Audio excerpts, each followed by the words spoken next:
Hello,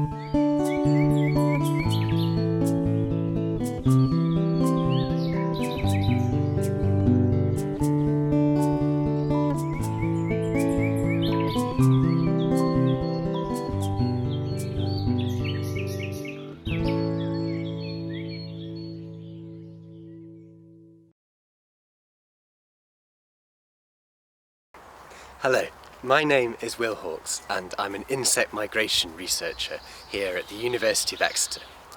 I grew up in a tiny little valley in North Wales, just dreaming of being an explorer, going out exploring the garden and the wider valley and just seeing what I could find, all the different insect life.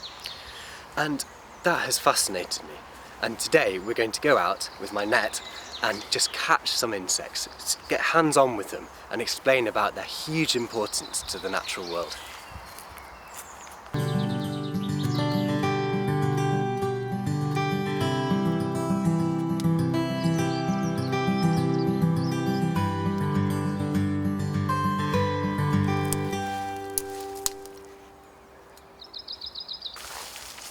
So we're going to have to look quite closely for this one because it's a butterfly and they're really, really flighty animals. This one here it stays in my net, is a common blue butterfly. They've only just emerged, so they're really, really fresh.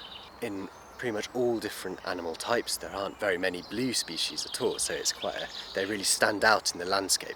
Some species, not this one, but some species in the blue butterfly family have an amazing interaction with ants, and what they do is that they lay their eggs on top of an ant's nest, and then the butterfly's caterpillar, it will just go straight down into the ant's nest itself.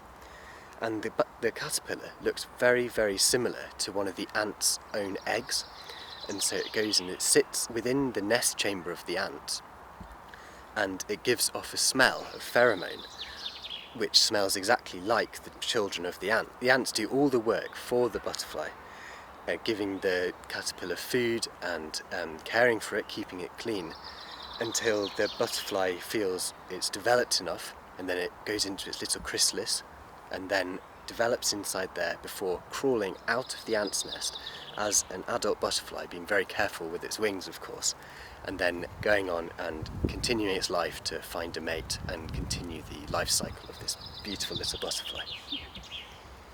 Okay, so I've just caught a little male bumblebee in this net, and I'm just going to get it out because the really cool thing about male bees is that they don't have stings at all. This is because female bees, how they sting is through the egg-laying tube that they have, and so males obviously don't lay eggs, and so you can hold them and you can tell it's a male because he's got a beautiful yellow patch of fur on his face. He has this patch of fur because he will wipe flower oils on his face to make him smell nice, just in the way that humans do to attract girls. If you catch a bumblebee like this, a male bumblebee, it won't sting you and you can smell it, and it smells just like lemons. It's absolutely amazing. In true Blue Peter style, I've caught another insect earlier. This is what's called a horse hoverfly. But what is really special about this little one is that it's mimicking a bumblebee. The reason why it's mimicking or copying this bee is to avoid getting eaten by birds, because birds know that bumblebees have stings and so they won't attack them.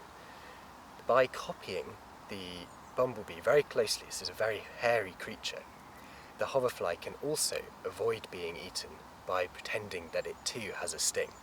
So those little insects that we've just found, the bee and the hoverfly, are really, really important because they are pollinators, and so they visit all these flowers around me, and without them this amazing habitat simply wouldn't exist.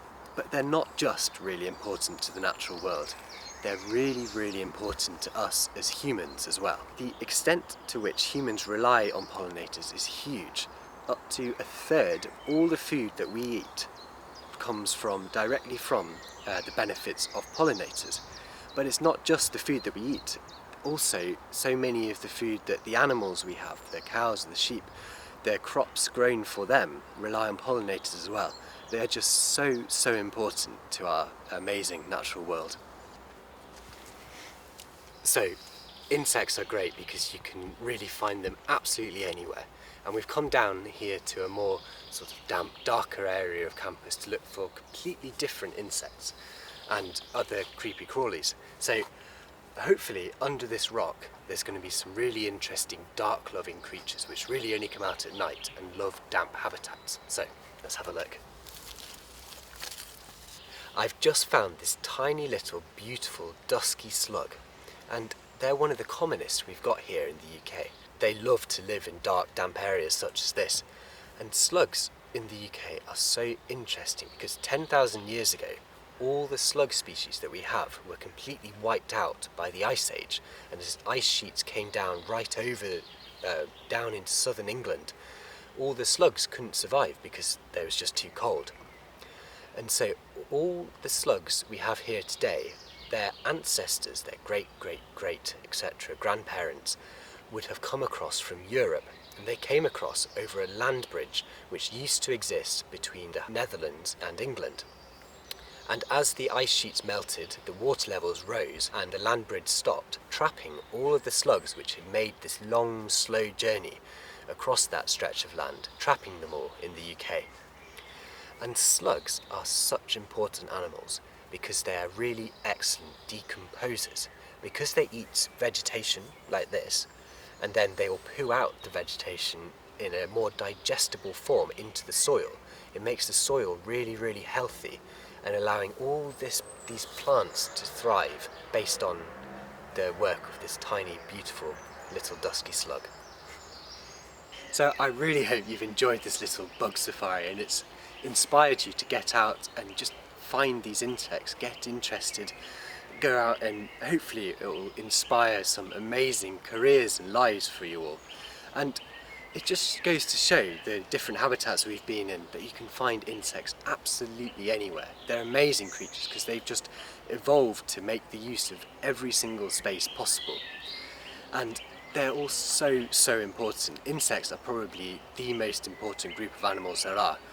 And so by all of you lot being really fascinated and interested in them, we can all help save them and make sure that our planet continues to be as wonderful as it is today.